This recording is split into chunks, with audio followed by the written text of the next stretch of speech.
Entre l'Europe et l'Asie, là où les eaux du Bosphore rencontrent celles de la mer de Marmara, se cache un phénomène aussi fascinant qu'effrayant. Les marins l'appellent la mer qui brûle.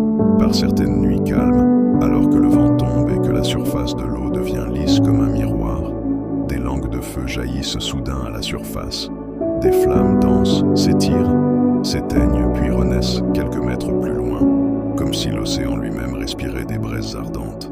Les pêcheurs turcs racontent que ces feux apparaissent depuis des siècles. On dit que les navires byzantins et ottomans, traversant le détroit, redoutaient de croiser ces flammes errantes qu'ils prenaient pour des signes envoyés par les dieux ou par les enfers. Certains capitaines préféraient même modifier leur route, de peur que leur navire ne s'embrase à son contact. La science moderne explique ce mystère par les émanations de gaz naturel qui s'échappent du plancher marin. Quand ces bulles atteignent la surface, il suffit d'une étincelle, un éclair lointain, une flamme provenant d'un bateau, pour que l'eau s'embrase comme un miroir d'huile.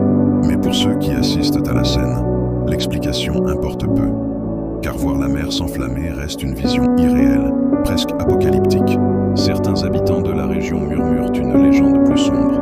Selon eux, les flammes du détroit de Marmara seraient les soupirs ardents d'antiques guerriers byzantins, engloutis par la mer et condamnés à souffler du feu pour l'éternité.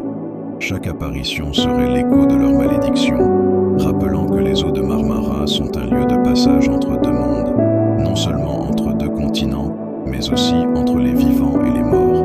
Aujourd'hui encore, rares sont ceux qui osent naviguer de nuit dans cette partie du détroit, car nul ne sait quand la mer choisira de s'embraser à nouveau.